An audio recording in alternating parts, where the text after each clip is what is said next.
We'll call this meeting together. Can we have an attendance call and check for quorum, please? Chairperson Green, Here? Vice Chair Beamer, Here. Member Evans, Here. Member Stewart, Here. Member Thompson, a quorum's present. Thank you. Okay, now we'll stand and offer Pledge of Allegiance. Mike, would you like to do that for us today? Pledge allegiance to the flag of the United States of America and to the republic for which it stands, one nation under God, indivisible, with liberty and justice for all. Okay, that moves us up to item number 3, public comment. The public is invited at this point to make comment on and discuss any topic that is relevant to or within the authority of the Carson City Advisory Board to manage wildlife. No action may be taken upon the matter raised under this item of the agenda. Do we have any public comment at this point? Oh, with no public comment, we'll move on to item. Mr. Chair, I have a public comment. Oh, I thought you were going to do it later. Okay. I was wondering if at the next commission meeting, you guys could raise an issue about posting of the agenda. It wasn't posted until Monday evening at 4:00, and we have a deadline. We had a deadline to post the next evening at 4:30 because of the holiday and because we have to post at the library, and the library doesn't open until 10, and we have to post by 9:00. So could we have the agenda in a more timely manner from the commission so that we can meet our deadlines? Because our meetings, this meeting was moved to a Monday instead of a Tuesday. Yeah, I agree 100%. I will talk to him this weekend or Friday at the meeting in Reno. Any other comment? I would just say that, they know the open meeting law better than anybody, right? So, they should have known that, and I'm sorry that you had to deal with that tomorrow. That's certainly not supposed to be that way. And just for the record, I think that some of the email correspondence might have come out like it was Tamar's fault that this happened, and it was absolutely not. No. I want to make sure publicly that we acknowledge that, certainly it was not your fault, and I will just say that you do a fine job, and I really appreciate, your diligence, especially in getting us minutes so that we can review them ahead of time, and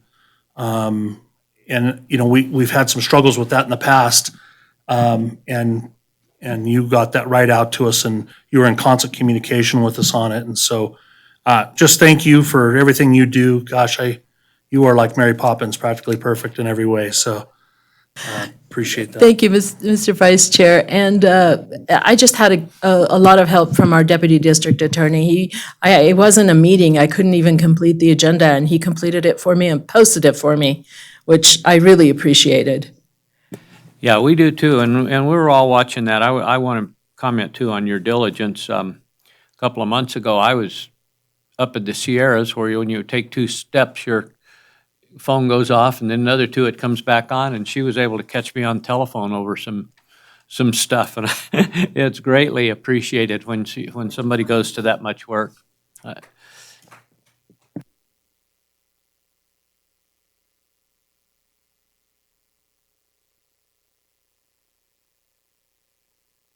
Moving on to item number 4, approval of the minutes from the September 17th, 2019 meeting. Has everybody had the opportunity to go over them?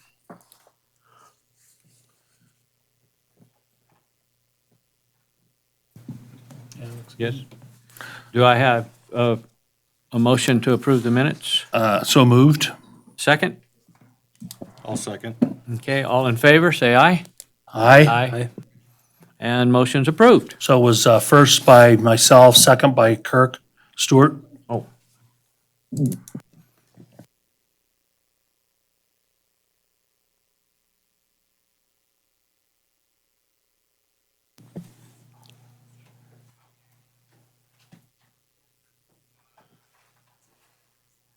We're in pause mode here for just a second.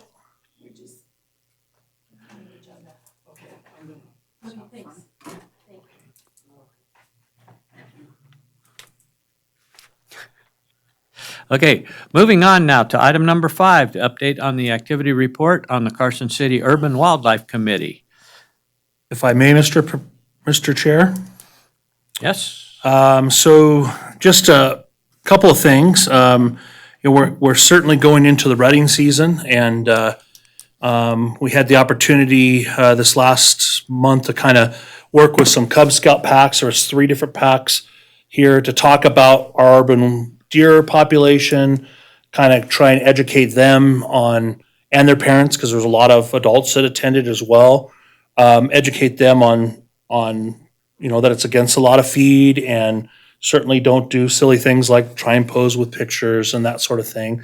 As the bucks get aggressive and the does go into estrus, that continues on and certainly becomes a little more dangerous, and just watching your surroundings, that sort of thing. Don't let your dogs go out and chase deer off your lawn and that sort of thing. We had an incident that happened here in Carson City. I don't know if it met the paper or not, but a doe started trampling someone's dog and hurt it pretty bad apparently. So I don't know if it lived or what the deal was, but someone reached out to me on it, and it was a great educational opportunity to help educate the public on that. And this gal, she felt horrible. She didn't realize that was not a good thing to do. She had always been told that the deer are afraid of dogs, and I told her that's absolutely not the case. They'll protect against anything. If they can protect against mountain lions, they'll certainly protect against a dog or a coyote or whatever. So that was a awesome little workshop that I held for the Boy Scout or for the Cub Scouts, which are all the younger kids in scouting. And then we had a little incident here in Carson City. Many of you might have heard that we had 4 bears that our local game warden, Jake, and our bear biologist were trying to chase around and kind of get under control. I guess they're reaping a little havoc down at the Capitol and all the way through town. And so just a reminder for those that might be listening that, we have the only bear population in the state, and they do come down into the city, and Carson City is again one of those urban wildlife meccas that supports urban wildlife, and hopefully it starts getting a little colder to where the bears will go away for a little while, but they live amongst us, and we need to be aware of that. So that's what I have to report. Thank you. That was, I didn't know about that deer issue. That was, it's amazing we don't hear about that sort of thing more often though here in Carson, because the deer population is very high. I'm certain that the department and Carson City probably heard about it. So anyway, it was a good educational opportunity. And I know the bear issues up in Incline, they eat in Rayleigh's parking lot up there half the time, So they're here. People just have to be aware. Thank you very much. Moving on to item number 6, update from the chair on the September 20th and 21st Nevada Board of Wildlife Commissioners meeting. We are going to have to put that off until the next meeting. Gil was supposed to give it, and I didn't know until 2 o'clock this afternoon. He had to run to Paraguay, and Annette, his wife, told me that when she talked to me, he's in the air somewhere between Paraguay and here right now. I hope he flew. Yeah. Running might be a little tough. So anyway, so he was in the air somewhere between Paraguay and LA. So we'll put that off, and I didn't know until 2 o'clock, or I would have prepared something myself, but that was a little late. So we'll hear about it the next time around. Item number 7, consent agenda. The items listed under the consent agenda are considered routine and may be acted upon by the advisory board to manage wildlife with one action and without extensive hearing. A member of the advisory board may request an item be pulled for separate discussion and action, but the advisory board chair retains discretion in deciding whether or not to pull an item from the consent agenda. For additional information on items to be considered within this action item, please visit the Department of Wildlife website under the agenda and corresponding support materials. These items are 7A through D this time. I think it is. Let me see. Yes, 7A through D. Do we have any any members that would like to have any one of those items pulled or a portion of one of those items, since 7A is divided into three pieces? So I would like to pull item number 7A C and 7A-B, which kind of go together.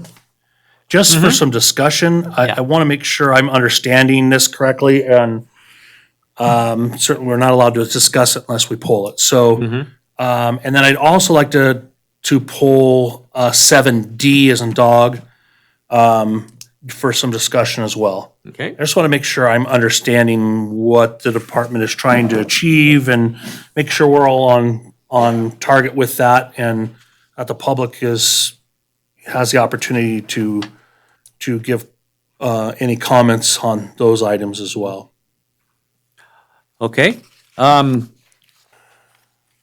see, let's go ahead and move on to the discussion of 7A3 or C and 7B, since they're almost but not quite identical. And we'll just go ahead and handle that before we take a vote on the rest of the consent agenda items. Would you like to start on your confusion on the two? Yeah, so if I may, so my understanding is that that really this is to consider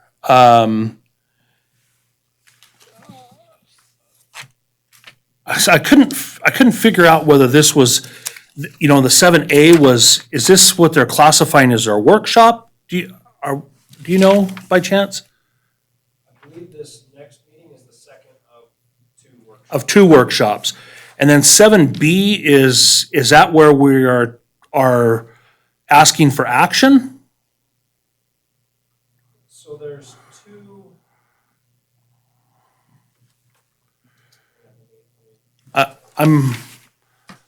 It almost looks like we're having the workshop at the action item in the same commission meeting, which, I mean, you can do that. We typically don't see that, but I can see that now. If this is the second workshop, then certainly. That may be what's happening. I didn't notice that. But that could be what they're doing is they're proposing to take a vote on it after the second workshop.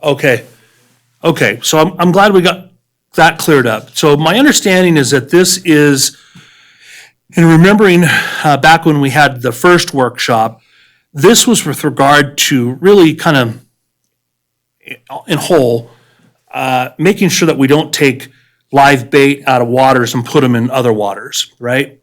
So in other words, let's not go down to Lake Mead and get shad and bring them up to Lake Tahoe, which would be a very, very bad thing, right? Or into a river or something like that you can only purchase or catch bait fish within the waters that the water you're fishing or the fishery that you're using them in. Is that everybody's understanding on that? Mm-hmm. Do you want to come up and give us some clarification on that? State your name for the record, please. I'm Chris Urquhart, fisheries biologist for the Carson City. Start over, Chris. Chris with Department of Wildlife. I'm a fisheries biologist for the Carson and Walker Basins. And so that was the some of the language has developed through this process, and originally there was some language that said within the water where you're fishing, and now it's been expanded to within the river basin to where you're fishing, so that you can move bait from, say, Lahontan Valley, if you're fishing out, if you want to catch bait in a drainage ditch by Fallon, you can use that In Lahontan. in Lahontan, correct. So that has moved a little bit, but we're still remaining within the river basins. Gotcha. And there's some areas where it gets a little bit,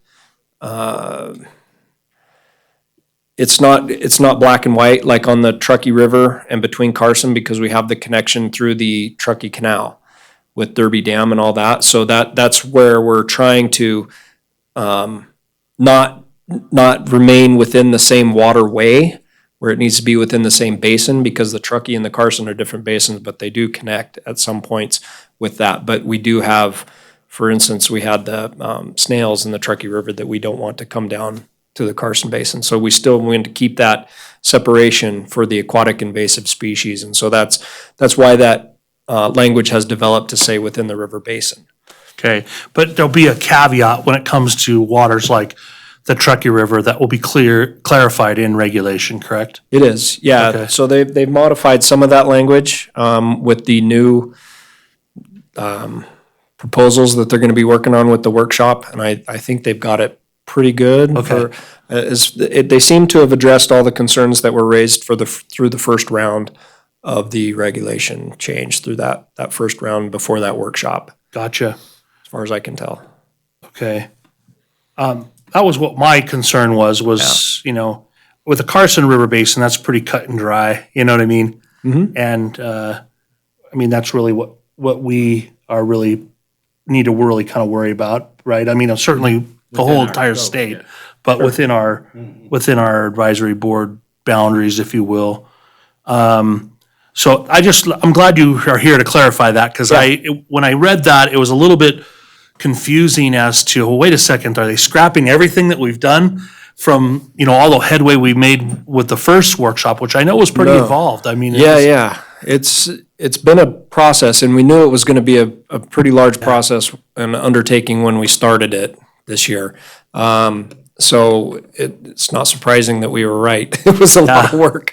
So one thing of note for the Carson River Basin is prior to this, the regulation only let live bait be used up to the dam that's in town here. The name is escaping me at the moment. Mexican Dam or, It wasn't Mexican Dam. It was Lloyd. In town. Maybe it was maybe it was the one that was in Dayton. Anyway, but now the way the language is, you could use live bait in up through town, so you can use it in the entire Carson Basin now, Okay. which is kind of nice. We don't usually are able to do that, is to increase, you know, available use areas. It's harder to do these days. So I don't know, I think it's a good thing, Okay. so that people can use live bait throughout the river. I mean, I don't think they will a whole lot, honestly. There's not a lot of that's going to happen in this upper Carson River. It's mostly trout fishing, which is less conducive to using live bait than, you know, bass fishing or catfishing or things like that in Lahontan, where it's used more frequently. Okay. I've gotten all the clarification I need. I don't know if you guys have any questions. It makes a lot more sense now. Yeah, I had no questions at all. Not being a fisherman, I yield to your expertise on all of those areas. It's the only,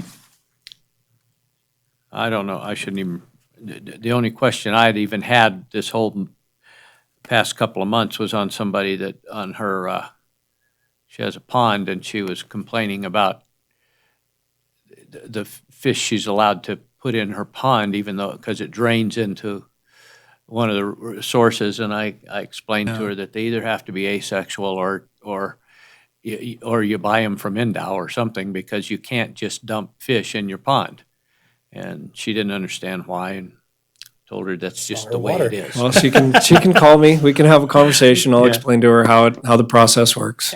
Well, It's common. And there are solutions that you Absolutely. offer Sure. landowners and stuff. I think that's the biggest misconception is that people say, this is my pond, and it's like, really, it's actually not your water, so. the water comes from above you and it goes below you. It doesn't end there, so. So yeah, the private issue is when it's connected to a water of the state, right?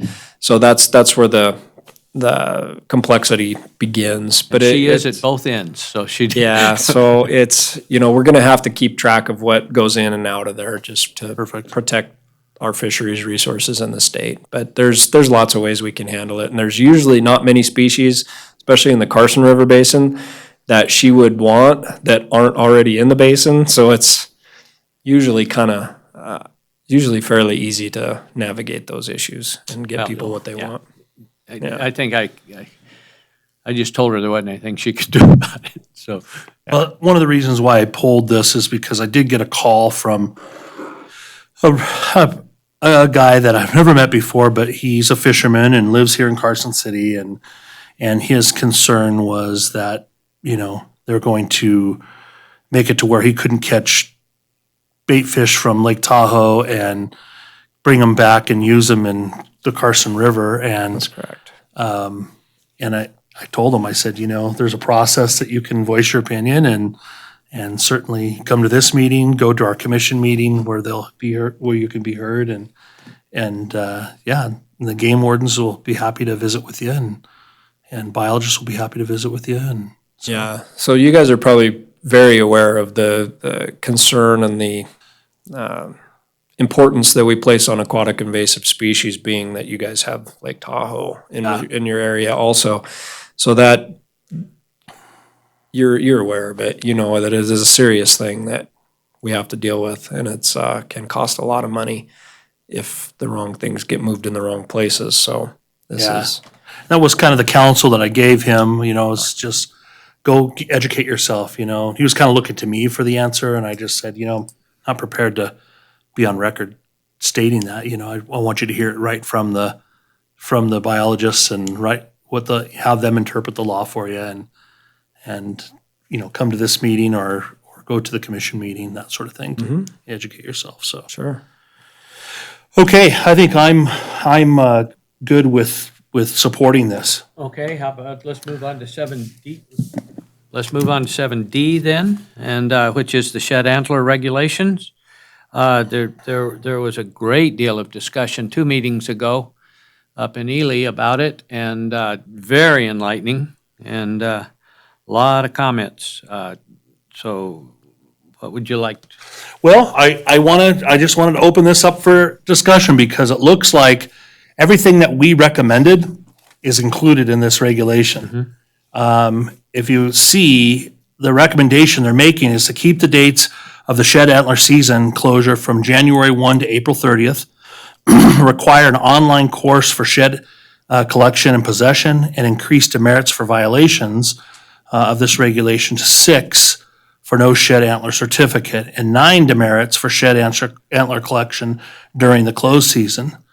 I was a little bit, I still want to see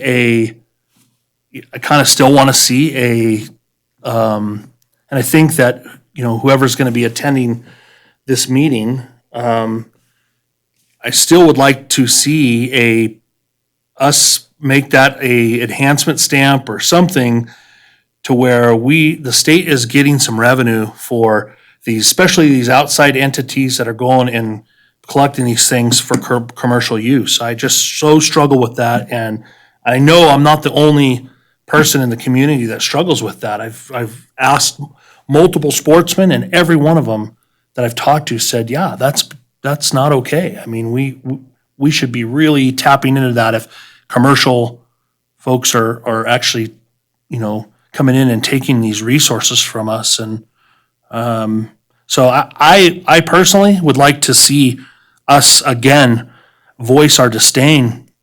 I think we should maybe consider being neutral on this one, or in support of everything except for not in support of the regulation not having some sort of a permit that these commercial guys need to attain, you know? But I will concede to the rest of the board as to what your guys' thoughts are and. My concern is the same. I know one board member in particular is commission member is in line with this also, because of and it's the commercial shed hunters, not, all of the citations last year that were issued to out-of-state collectors. The commercial collectors are coming into Nevada and taking the sheds. And I saw some pictures from different warehouses that were full of antlers collected by the commercial hunters. And they're being used in a wide variety of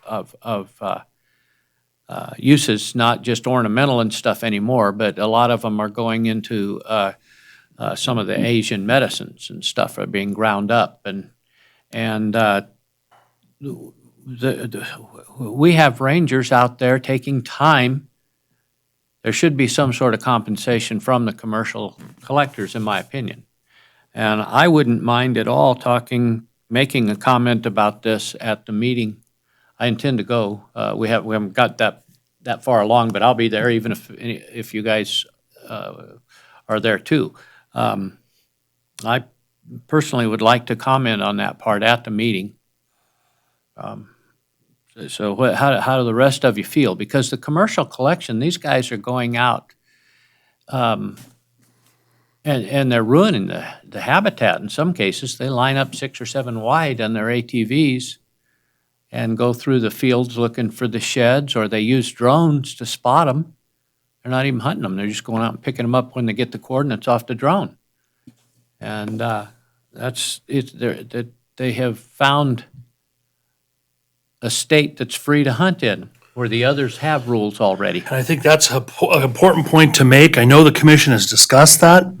But it's my position, men, that I got to tell you, I would like to really see it go as far as to actually see us handle this as almost put this as a lottery item, you know, that hey, if you're a non-resident, right, and you want to collect shed antlers, or you want a permit to collect shed antlers, you have to put in like you would in the draw, you know, and we only give so many permits per year, and you know, leave the majority of the resources to the residents, which is who really they should be. You know, we really are the ones who should be able to buy a permit, you know, even if it's over the counter, and even that should be limited, you know, that we shouldn't be taking all these resources from our habitat and from our state and profiting on them commercially. I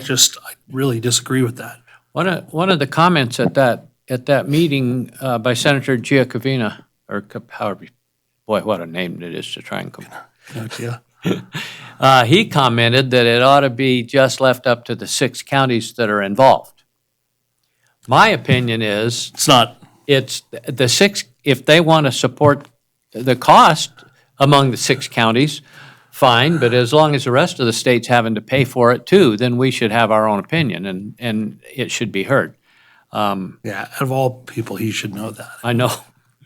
But anyway, I was surprised when he said that, but I'm also think we should make more comments about it and let them know that we definitely support commercial shed hunters being charged some sort of a fee in some way or another.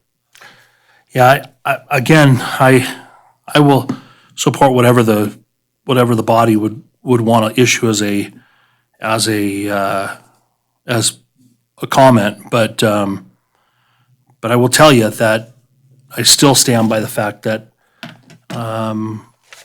you know, I would absolutely support, and I hope you guys will consider a voice of support of us, you know, coming right out, and let's just be frank about it and say, you know, I think that we need to have a permit process on this, and that out-of-state out-of-state tags, if you will, or permits are done by lottery, and it's very limited, you know, and the quota, and there should be quotas that are limited in my opinion as well, that you can only have, you know, so many antlers, and regardless of the species, and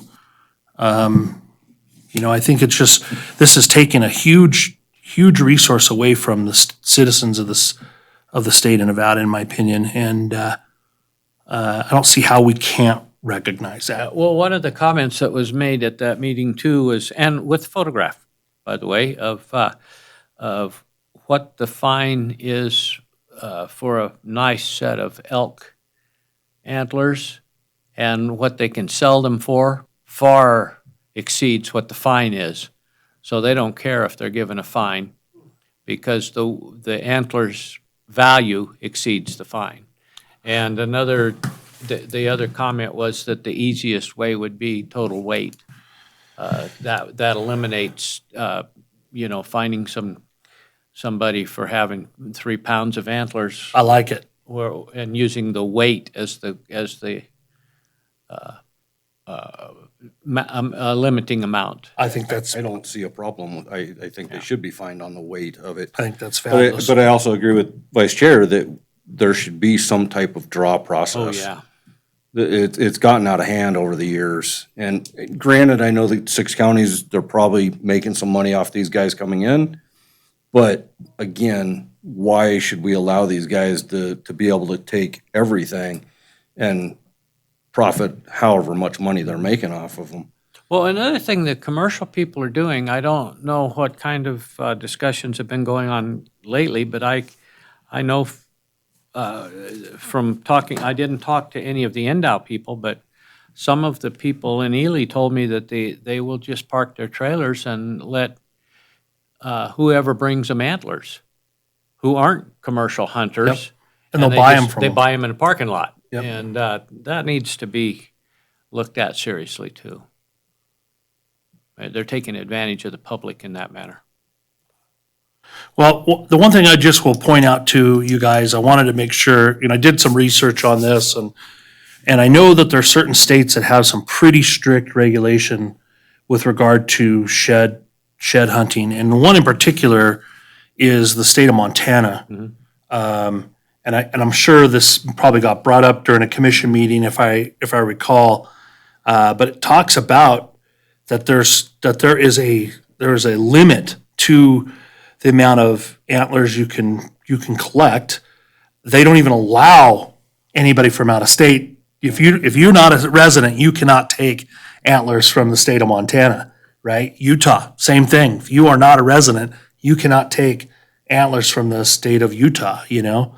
And the state of Montana, the fine that they have, or the penalty for violating that, and there's only certain areas you can collect in. The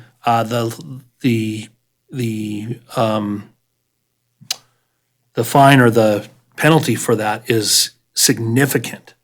I mean, and I think they base it on weight, actually, if I remember right. So one of the states does, and I thought, man, what a great idea that is, you know? Well, do you also have to have a permit in Montana to do I that, or couldn't is it just open I couldn't to? find that. I mean, it's, I think they limit it to the wildlife management areas, Okay, or to remember that wildlife management areas provide.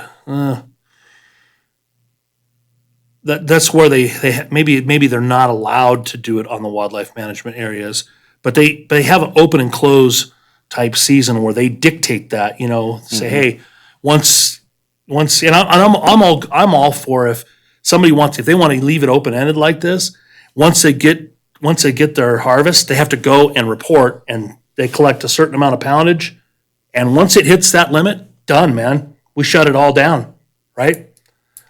Just like they do for quotas for mountain lions, just like they do for quotas for bears. yep.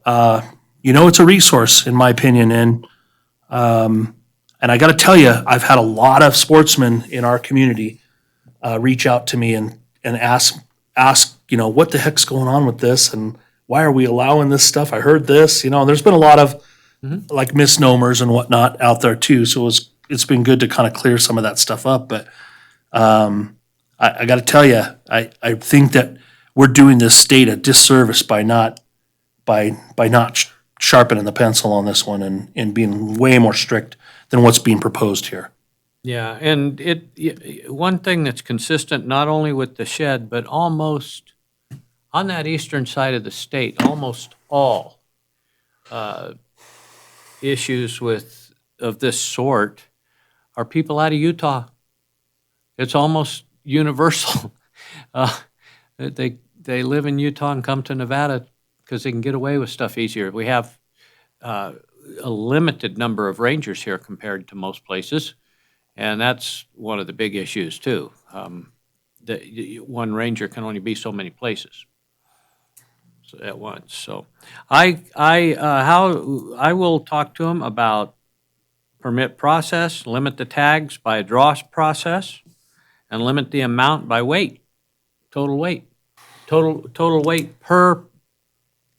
I think per county, I mean, we should be going to the biologists and saying, hey, what are we seeing out there, you know? And you know, I think we should be seeking kind of what the department's recommendation on that is, and Yeah, I think total weight per tag and total per county. or I think both of unit area. Yeah. I mean, certainly there's going to be a lot of units I know in the state that probably won't have any limit because because they're so sparse, right? But when you go down into those three counties that you know are kind of under scrutiny here, those are the ones that really have the majority of the animals that are shedding. And we look at percentages, you know, that's the resources are there. And Well, yeah, one of the things that was mentioned at the meeting too, I mentioned the drones a minute ago. It hasn't, to anybody's knowledge, that nobody's using drones to chase the animals. well, it's illegal, So- but So they'll drop their antlers, but it's happened in Alaska, and that's a fact. And it would be happening here soon too. well, I mean, to that point, we passed a regulation that prohibits that. So, you know, if somebody's going to do that, it's just like going out and poaching an animal, in my opinion. You know, I mean, they run the risk of being penalized for that, and just again trying to educate the public and on that. And you know, I think this certification course is great. I think that they should talk about stuff like that in the certification course. But I don't think that goes far enough. We really don't think we're doing it justice, to be honest with you. Okay. Well, how, So if I can, I would offer support on all of the consent agenda items, excluding the support on 7D, that we support what they're proposing, but that we still don't think that it's gone far enough, that we need to consider these items before they take action on that, and give that some consideration. You know, anyway, I think that, and maybe talking to Captain Mike Maynard, to discuss that with him and get his take on that might be a good option there. I know I have to visit with him, so I may bring that up, and I'll let you know me posted. what he thinks about that, and that'll give you some ammunition or whatever as far as knowing what the law enforcement part, what their take is on it. well, it's becoming a problem, and law enforcement, regardless of whether there's a law or not, are having to spend time with it, which is a costs the state. So, okay, do we have a motion then to support everything with the comments on 7D, to limit the tags by draw process, limit the amounts per tag, and with a total, by weight per tag and with a total per county or unit. I would move to support that. Do I have a second? I second. You feel comfortable with that? All in favor, say aye. I moved, I second. All in favor, say aye. Aye. Aye. Oh, And motion do we want to passes. hold, did we want to, oh, before we. Do we can have any public Can comment on we that? resend the motion real quick and before we, I saw heads bobbing out there in approval, so. Since I'm one of the, one for many, C.K. Bailey, Carson City. If you go out and cut wood to have a fire, within the state, you have a permit. It's not an expensive one, but it's permitted one way or the other. They know you're out there. And oddly enough, there are rangers that go out there and they watch you. So that's all I have to say is that I would have to go along with this honorable body in coming up with some sort of reg, because it is a resource that belongs to all of us. And that it doesn't matter what the county boundaries are. Critters don't know boundaries too well sometimes, right? There's critters coming in from out of state, they're moving around. And that's all I have to say. Thank you. so I would just say, Chairman, if I may, I mean, what a great analogy, right? That Mr. Bailey offers here, you know, this is no different than that.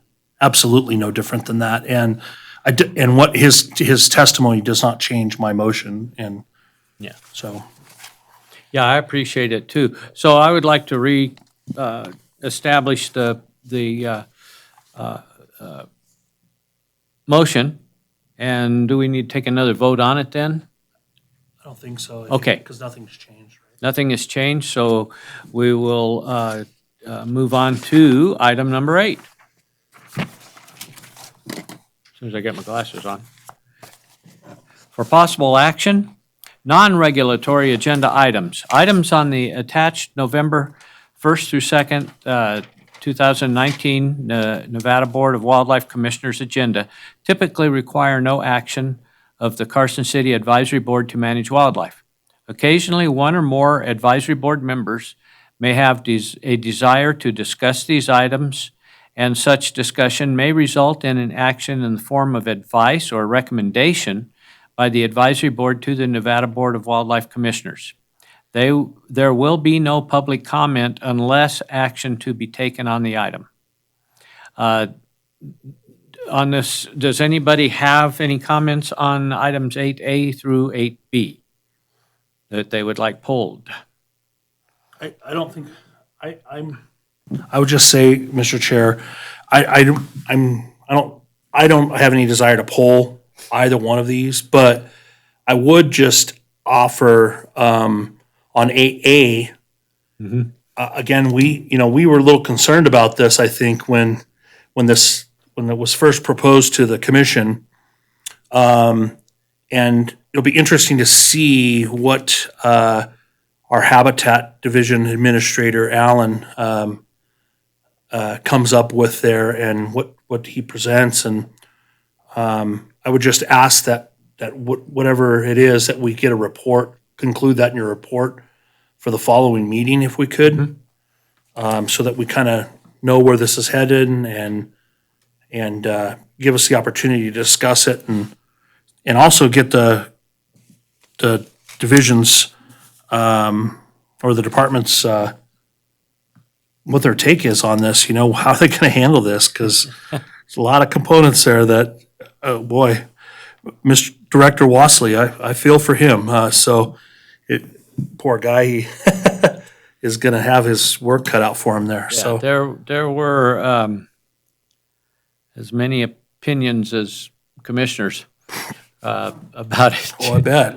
About how to handle it, what to do, and the sad part about the whole thing is it doesn't matter.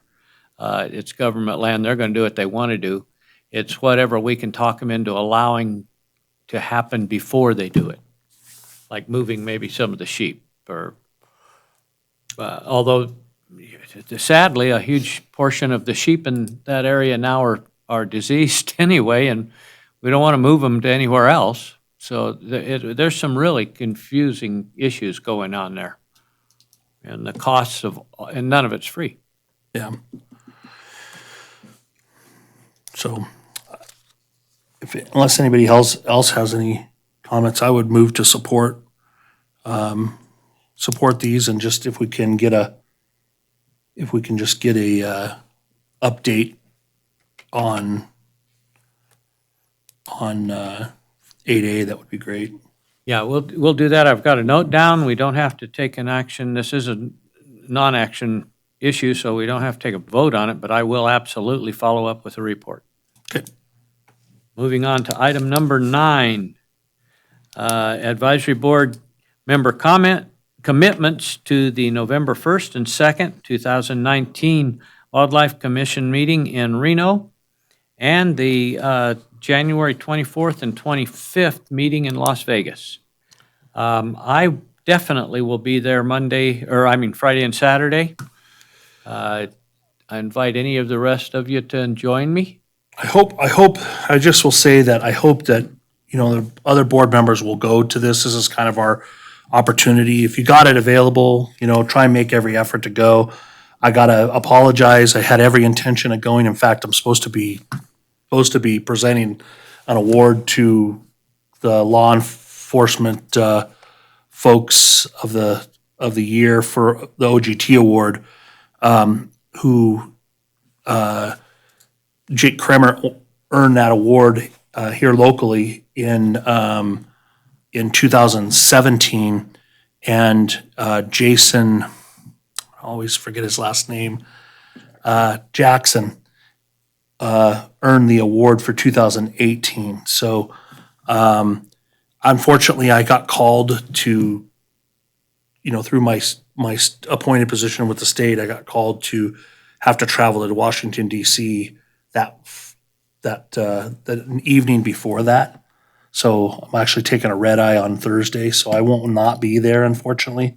And I apologize about that. It just is what it is. I gotta, when I get a call for that, I have to go to that. Well, we so. understand that. Some of you still have jobs. Yep, Unfortunately. Yeah. Some of us still have jobs. dang retirees. So anyway, I would just encourage that and maybe reach out to Daniel as well and see if he maybe can attend as well, Mr. Chair. I will contact him and find out. Yeah, I should be able to make Saturday, Okay? November 1st. I've already had like 4 days off canceled because of issues. So there's no way I can make it on the 1st. Okay. Well, I will be there, and I'll see whoever else shows up. all right. I I can try and make the 24th and 25th of January. That might be doable for me down in Vegas. Because it looks like to me like I have that day open right now. So I may be able to do that one. Yeah, I have that date open right now too, but I'm happy to go to Vegas in January, so. well, as many of you know, I do everything I can to avoid going to Las Vegas for a meeting. If I go, one of you guys gotta go in the summertime, so. So, okay, well, we will address that at our next meeting then and get some commitments on it because all of us will have our schedules much more fixed at that point. Do I have any other comments on our commitments? Not yet. We'll do that under future. Okay. Yeah. Moving on now to future agenda items. Item number 10 here. We need to talk about when our meeting times are. We have some issues with getting the room and everything. I will yield to anything you guys want. My personal opinion is I don't mind meeting earlier because I don't have a full-time job. So it doesn't affect me as much as it does the rest of the board. So do I understand this correct, Tamar? Is that these dates where you say, no, the room's not available? I mean, if Actually, we, the room's available before 6 because the school board starts at 6. and do they meet that whole week? Like every day that week? Like if we held it on a Tuesday, would that be? No, I have the schedule. Sometimes there are other meetings in the rooms. We can change the day. It's just not available for that day, For the Monday? for the Tuesday. Okay, yeah, is that today Tuesday? Yeah, it is, sorry. Oh, today's Monday because is we, Monday. we met because of the Bonanza, because this community center was going to be taken right. over by trick-or-treaters. That's right. So maybe, I mean, I'm good with keeping the time the same and seeing if Monday might be available. Is there anything The bad? other thing on Tuesday is if you guys promise to be out of here by 6, we can still have it from 4:30 to 5:45. Listen, But- sister, I love that idea. So it may not happen, right? So I would be open to changing the day or to just going in the Bonanza room and using that. I'm a little concerned about changing the time to give those folks ample opportunity that come after the workday, that, we give them some time after the workday. I think 4:30 is a good time to start, normally, but, I don't know, what's everyone else's thoughts? I think for people I think for people who are working and want to come to this, especially public, we want to get as many as we can. And as much as I like the idea of coming earlier, I also think that the earlier we have them, the fewer public we have. And it's important to get the public's access and information. I think that's one of the things that we really truly need more of is public involvement. We get the phone calls, we just can't seem to get their little tails in here. And, because I get 4 or 5 phone calls a week sometimes about stuff, and I tell them to come down here, nobody ever shows up, so I don't even bother with them. I'm happy to move us on those dates to the Bonanza room. I think the Bonanza room is fine. Yeah, I'm good with the Bonanza room. Yeah. Yeah, as Because I long as checked the we're- calendar and it is available at all times. Yeah, as long as we're in this building, because when we have it over in the brick building or something, nobody can find it, even if they want to come. And they lock it. Yeah, it's Yeah. so difficult. But If we're doing something with regard to the bear issue or something like that, then having a location, no, I'm just joking. Yeah. I'm kidding, for the record, Where the doors joking around. Tomorrow, the electronics and audio, no, there's no AV, but I will have audio. okay, you will have audio. You're always here anyway, CK. Well, yeah, but I meant so that everybody can hear what's going on. Oh. And then, it's easier for the records. Yes. For her too, so. Yeah, you have portable audio I- recording, right? I'm recording you right now on audio. I know, but when we're in that other room. Yeah, well, it's no longer that portable. It's really easy now. I don't have to lug any of that stuff. Good deal. Okay, do you want to keep the same dates then and the same time and just move it to the Bonanza room when this one's not available? Is that So what we're going to do? 4 out of 7, I'll move to Bonanza. Okay. And we'll keep the 3, so January will be here. Most of the time, we could be out of here by 6, but if there is an issue that's important, and we do get the public coming in, then it might take longer. Well, yeah, I know January is going to be kind of quota setting and stuff, I think, or something. I looked it up. We do get a lot So, of people. that so come in. we'll get, well, I'll go ahead and, I want to book it for the year. Okay, thank you very much, we appreciate that. Okay, So also on this item, I want to make sure that the committee, the board knows that I offered to Tamar that, when if she needs assistance with the agenda, then I'm happy to, if you call me, to go over the agenda and help you identify those items that probably should be on the consent agenda until you kind of get the gist of that. I know that's a little difficult to understand, but And I agree 100%. One of the nice things about having a board members that do have jobs is you can find them during the day. yeah, I travel a lot, and sometimes I'm just not even in the state or in an area where I can be reached. So sometimes that's on purpose, but it's And- difficult to get a hold of me sometimes. And if we didn't have a holiday, this wouldn't have Oh, been yeah. such a mess. But we had a holiday and we pulled the date in, so Boy, we had a we're- double whammy there. Boy, were we looked down upon for this holiday, though. This Saturday, the weather was just about as perfect as it's ever been. oh, really? Really? Oh. All right. Okay, moving on to number 11. Public comment. The public is invited at this time to comment on and discuss any matter that is relevant to or within the authority of the Carson City Advisory Board to manage wildlife, including any matter that is not specifically included on the agenda as an action item. No action may be taken on the matter raised under this item of the agenda. Do I have any public comment? Please.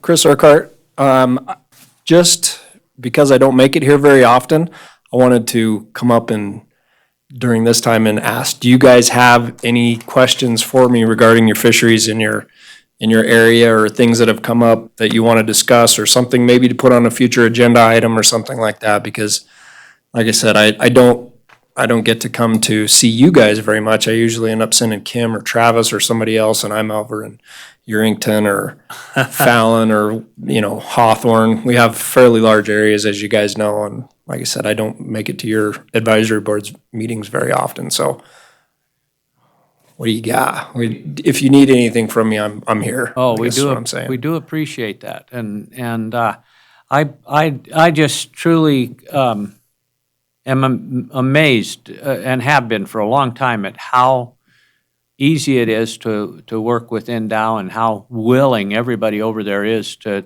work with any question we have, no matter how simple or how complicated it is.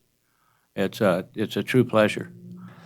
There was one thing that came to mind when you guys were discussing the land withdrawal for the Navy that probably isn't real well known or discussed outside of our immediate meetings with the Navy. Is there's an integrated natural resource management plan that goes along with all of these different military installations, and our relationship with the Navy in Fallon has been very good through that process. And that's where the specifics of the wildlife management and coordination between different agencies happens. It's at that level. It's not at the broad, big EIS level, which is what they're going through now. So once the EIS is established and the new areas and the new regulations and laws that are necessary for those new places are, in law, we'll have to go back and redo the in-ramp, which actually we discussed last week. We had a meeting with them. And so we'll have to redo that whole process, and it'll end up being quite a bit bigger than it is now. But that's where we discuss the sheep, the fish, the access, any wildlife management issue that's on the Navy, like our toads and different things that we deal with, and the sport fish, all the sport fish ponds that are in the settlement area out there in Dixie Valley now. That's where all that kind of specific information gets taken care of. So. Just to let you know, there is another layer to that coordination and that wildlife management that will happen. Yeah, I think that. if I may, Mr. Chair, I think the public really kind of had it set in their mind when that presentation was given to the commission here a couple meetings ago. The public really looked at that as, the federal government's taking away our opportunity to hunt those grounds. Like, it's gonna not be in existence at all anymore. As far as I understand, certain areas will be expanded to be with no public access. But other areas won't be. It's not the whole thing, right? So there's certain, they call them high-impact areas that they're going to be expanding, and you can't go in those. You don't get to step foot in there, you don't get to drive in there, those kinds of areas. So those areas will get expanded, and some of those areas, I believe, are frequented by recreationalists. So that will expand, but it's not the entire thing. If you've, I've been going out into some of those areas for over 45 years. And there've been tremendous changes over the years, good and bad. And I can't imagine anybody, if they go out there and watch them scraping one of those fields, that they would even want to go out there. But I've also remember those days when the pilots used to, if you were driving along the road or walking, those pilots would come up behind you at 150 feet off the ground, and you'd see the plane in front of you before you felt the impact, and it'd knock you over. They don't do that anymore. They're not allowed to have that kind of fun. And it's a good thing.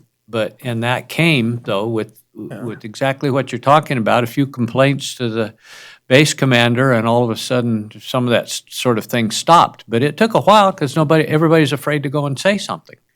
And because they used to do that sort of thing. Yeah. And it was probably a lot of fun for the pilots, but it wasn't much fun if you were on the ground. You thought you were dying when that plane went over. You didn't know what he just did. So I guess, I want to make it clear, though, I'm speaking in general terms right now, because there are more conversations and more specifics that go on that I'm not aware of. I'm at the ground level in Fallon, so this is a big effort that goes on outside of my jurisdiction that's happening right now. But I do know that once all of it's decided and the dust settles, that's when I get to go to work and start working directly with my environmental counterparts with the Navy and going through that in-ramp process. So we'll see what it looks like. But there are some concerning things regarding public access mostly. Are the environmentalists with the Navy, are they contracted, or are they actually Navy personnel? There's both. Both? Okay. We work I'm with just curious. I actually have a meeting tomorrow with some contractors out in Dixie Valley that are working for the Navy to do some pond renovation stuff. And they have permanent staff on board that are environmental in nature. They're natural resources people. Okay. So there's both. so just one of the things that I would ask from your group, Chris, is with the waters that are particular to us here in our county, if you will, our incorporated city boundaries, particularly Hobart Reservoir and Marlette and even the Carson City or Carson River that comes through our city and stuff. If there's issues there where that you feel like the public needs to be aware of, as far as like access and that sort of thing. I know the city kind of manages that, but we sure would like to know what the coordinated effort is with the department and maintaining those access points, and as well as with Hobart, that's one of our favorite fish here. I mean, there's a lot of people that come from all over the state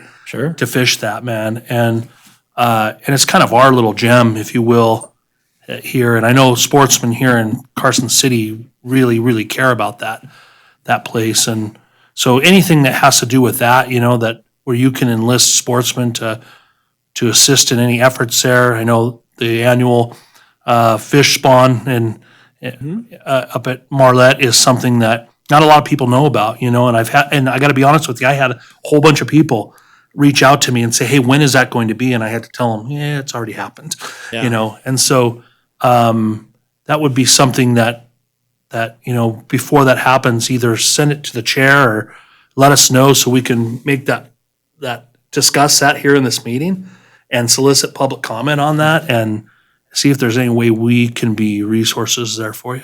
Sure. So you guys are one of a few counties that we deal with that actually has two biologists that cover your waters. And Travis Hawks in Reno covers most of the stuff in Lake Tahoe Basin. So the Hobart, Spooner, Marlette, those are all under his jurisdiction. So the river, though, is in my jurisdiction, and so is, Bailey Fishing Pond. Yeah. So you kind of get a split. But if you want to have updates from Hobart or Marlette or Tahoe or any of those other waters, just put it on your future agendas, and I'm sure Travis will get a hold of it. Or you can email him, or Kim's our supervisor who does takes care of all of us, so to speak. And so anytime you guys want an update on something, just let us know, especially Marlette, because that is a big.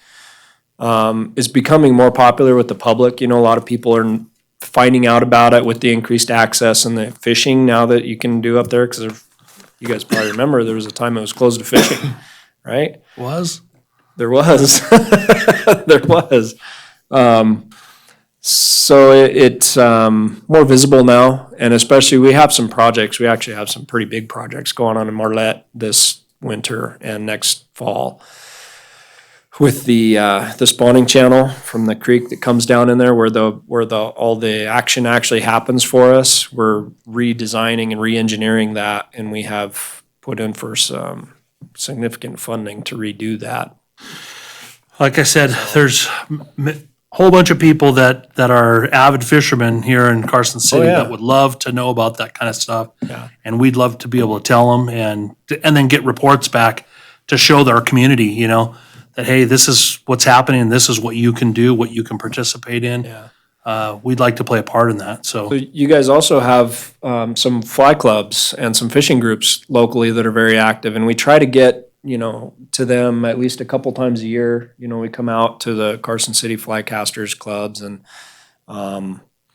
there's other ones down in Gardnerville and Reno too that we try to go, and that's a really good way for us to get our word out to our direct consumers. But if there's something, you guys reach a bigger, broader audience, with hunting and habitat, and especially with your bears. I mean, you get a lot of attention with those. So, if there's those kinds of things people ask, just let us know. Okay.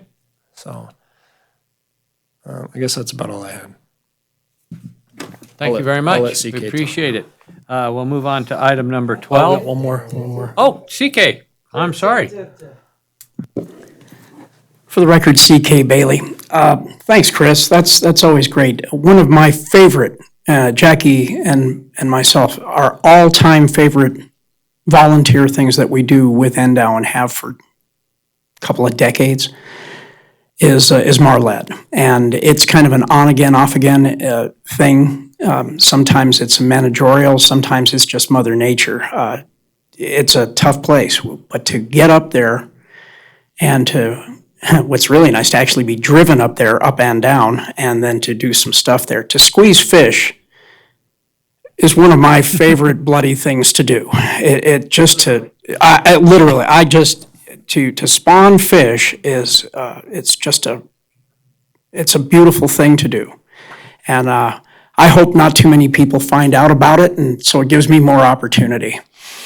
Right. So Bailey Pond is open. It's loaded. Thank you. Thank you, Chris. And Mason Valley Wildlife Management Area, the hatchery. So there's still lots of opportunity going on right now. Well, not at this very moment, but when the sun comes up, there's a lot of fishing going on at Bailey's, and the public should really get out there. Bring kids, bring the neighbors' kids. Have a ball. If you're under 12, you fish for free. So highly recommend it. And there's usually some characters like me out there that want to really mess a kid up and try to show them how not to catch a fish. So anyway, thank you very much. Thank you, Mr. Bailey. It's always a pleasure. Now, any other public comment? Oh, that's correct. I almost avoided one. This one's going to be a hard one to take, but Mike, would you like to take the floor? Yep, Mike Evans, public comment. I just wanted to announce that I accepted a job with the city So it appears that I'm going to have to vacate my position on this board. That being said, tonight should be my last meeting. I really appreciate the opportunity here. It was awesome, a lot of fun, very educational, good learning experience. So I appreciate it. You can't imagine how much we've appreciated having you here. The youth and the knowledge and stuff has been tremendous. We also don't blame you for moving on in the world. He did stick with us till the very last minute. He goes to work tomorrow for the city, and it's against the rules for a city employee to be on a board. Is that I'm sorry, is that a municipal code?